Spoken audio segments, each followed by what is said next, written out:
ऐ मेरे सतगुरु, मेरी हैसियत से ज़्यादा मेरी थाली में तूने परोसा है। तू लाख मुश्किलें भी दे दे मेरे सतगुरु, मुझे तुझ पर पूरा भरोसा है। बाबा जी की प्यारी साध संगत जी, आज की जो साखी मैं आपको सुनाने जा रही हूँ, ये साखी सुनकर आपको एहसास हो जाएगा कि हमारे सतगुरु, हमारे बाबा जी हमेशा हमारे अंग संग हैं। वह हमारी फरियाद हमेशा सुनते हैं। यह तो केवल हम लोग ही हैं जिनका विश्वास मुसीबत आने पर डोल जाता है, लेकिन सतगुरु की तरफ से कभी नहीं होती। बस ज़रूरत है तो विश्वास की। तो प्यारी साध संगत जी, यह साखी बहुत ही खूबसूरत है। इस साखी का एक एक शब्द सुनकर आपकी आंखों में बाबा जी के लिए प्यार भरे आंसू उमड़ आएंगे। तो कृपया इसे ध्यान से सुने जी और पूरा सुने जी।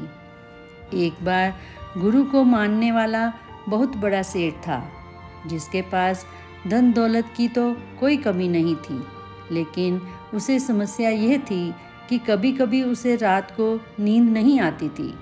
अक्सर ऐसा होता था कि जैसे ही रात होती थी उसे बेचैनी सी होने लगती थी, जिस कारण वह सो नहीं पाता था। तो साध संगत जी, एक बार क्या हुआ, रात का समय था, उस आदमी को नींद नहीं आ रही थी। वही बेचैनी फिर से हो रही थी। उसे समझ नहीं आ रहा था कि वह क्या करे। घर वाले सब सो चुके थे, पूरा परिवार गहरी नींद में था, लेकिन वह आदमी बेचैन होकर घर में इधर उधर घूमने लगा। फिर बाहर बगीचे में टहलने निकल आया। वो सोचता जा रहा था कि ये बेचैनी क्यों हो रही है। अब जब मन बहुत ज़्यादा उदास हो गया तो उसने थोड़ी देर के लिए बाहर जाने का सोचा। उसने अपनी गाड़ी निकाली और घर से बाहर निकल गया। काफ़ी देर सड़कों पर गाड़ी में घूमता रहा। घूमते घूमते वह गुरु घर के बाहर पहुंच गया और वहीं पहुंचकर उसने अपनी गाड़ी रोक दी। अब गुरु घर के बाहर पहुंचते ही उसे कुछ शांति मिलने लगी, सुकून मिलने लगा। थोड़ी देर गेट के बाहर ही बैठ गया, क्योंकि रात का समय था तो उस समय संगत तो होती नहीं, इसलिए वह गुरु घर के बाहर ही थोड़ी देर के लिए बैठ गया। थोड़ी देर में ही उसका दिमाग बिल्कुल शांत हो गया।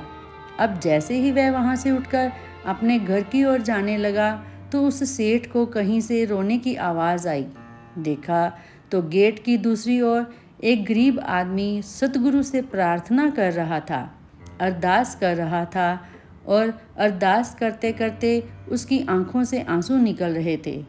उसके कपड़े देखकर ही सेठ जी समझ गए कि वह आदमी बहुत गरीब है। वह आदमी बहुत ज़्यादा परेशान भी नज़र आ रहा था। सेठ जी से रहा ना गया और उस आदमी के पास जाकर बोलने लगे, क्या हुआ भाई, आप रो क्यों रहे हो? क्या कोई परेशानी है? आप मुझे बताओ।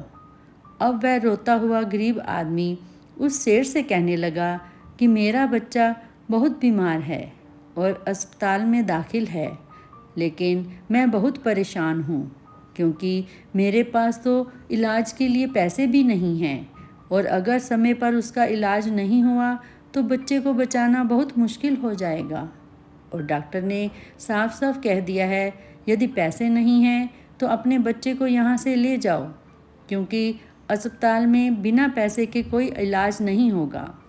अब मुझे समझ नहीं आ रहा कि मैं क्या करूं, और सतगुरु के अलावा मेरे पास कोई उम्मीद नहीं है, इसलिए मैं सतगुरु के दरबार पर आकर बैठ गया हूं।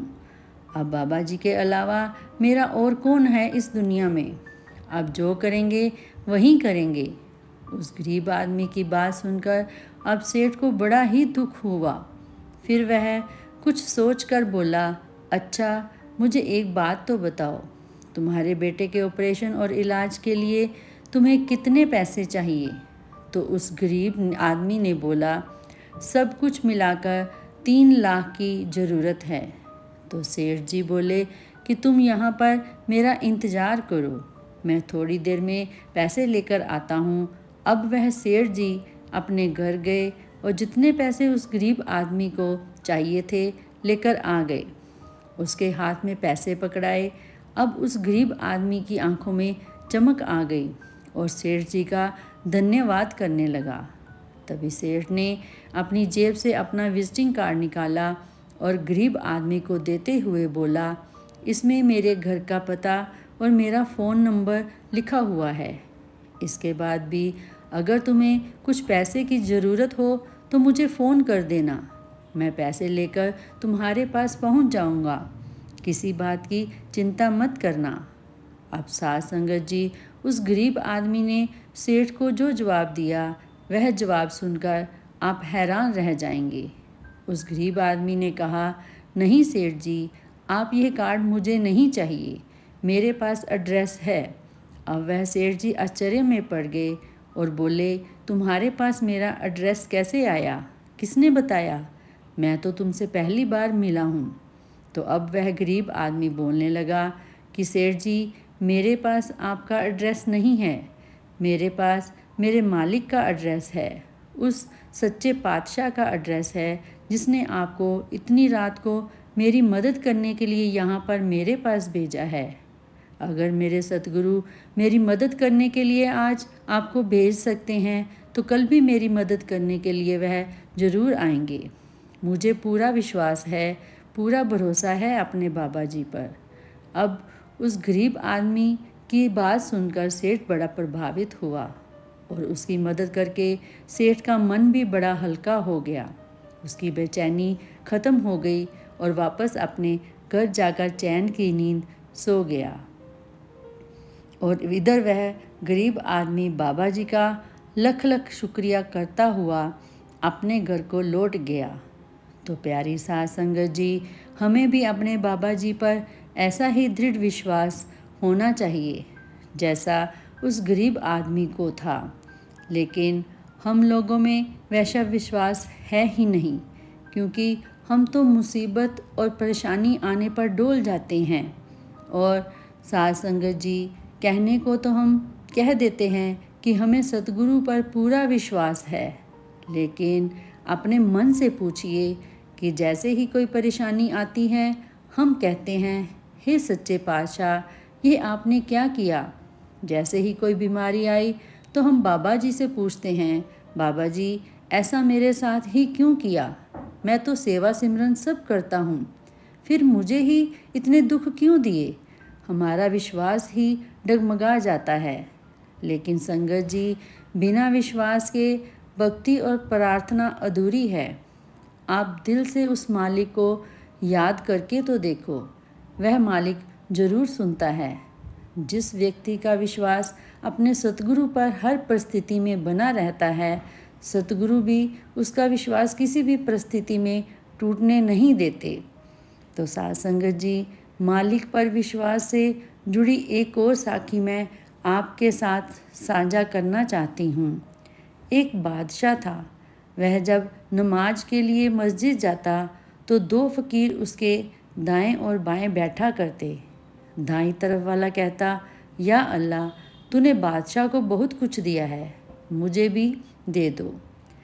बाईं तरफ वाला कहता, ए बादशाह, अल्लाह ने तुझे बहुत कुछ दिया है, मुझे भी कुछ दे दे। दाईं तरफ वाला फ़कीर बाईं तरफ वाले से कहता, अल्लाह से मांग, बेशक वह सबसे बेहतर सुनने वाला है। बाईं तरफ वाला जवाब देता, चुप कर बेवकूफ़।